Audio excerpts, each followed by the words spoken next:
By late 1944, the war was already lost. Germany's cities were burning, its armies were retreating, its allies were gone. But inside the highest levels of power, reality had fractured.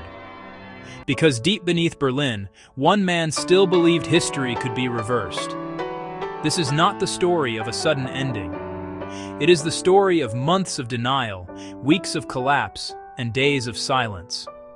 This is what the last months of Adolf Hitler felt like, from the inside.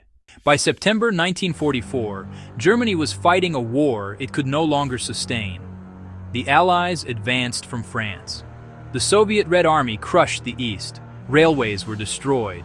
Fuel was almost gone. Factories lay in ruins. Yet Hitler refused the word retreat. Military briefings became rituals. Maps were moved, units renamed. Reality stayed the same. Generals learned to lie because truth provoked rage. Germany was no longer fighting for victory. It was fighting against acceptance. Hitler's physical condition worsened rapidly. Witnesses described uncontrollable tremors, slurred speech, long silences, explosive outbursts. He slept little. He trusted almost no one. Hitler began to see betrayal everywhere, especially in generals. Success was expected. Failure was treason.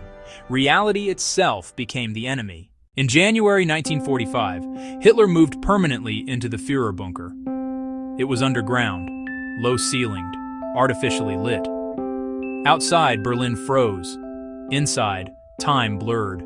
No windows, no daylight, no sense of morning or night. This was no command center. It was a psychological tomb. Hitler ruled from beneath the earth, symbolically and literally. As Soviet forces closed in, Hitler ordered counterattacks that did not exist. Ghost divisions, imaginary reinforcements.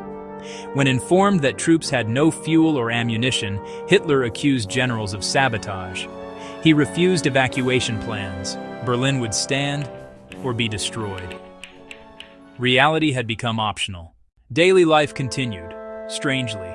Meals were eaten, music played softly, conversations stayed shallow. Eva Braun tried to maintain normalcy. Above ground, civilians hid in ruins. Below ground, routine continued.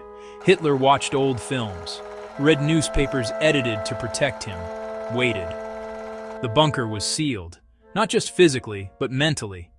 By April, Soviet artillery shook the bunker. Berlin was encircled. Hitler's final illusions collapsed during a furious meeting on April 22nd. He admitted the war was lost, then withdrew again. Rage gave way to emptiness. The future no longer mattered. On April 29th, Hitler married Eva Braun. A short ceremony, no celebration. He dictated his final will. Blame was assigned outward. Responsibility was never claimed. The world he imagined had already ended. On April 30th, Adolf Hitler took his life. Eva Braun died beside him. Their bodies were burned above the bunker. No speeches, no crowds, no final stand, only smoke. He died hidden, isolated, and powerless. The final months of Hitler's life were not dramatic. They were small, claustrophobic, detached. They reveal what happens when power rejects reality, when belief replaces truth, when leaders surround themselves with silence.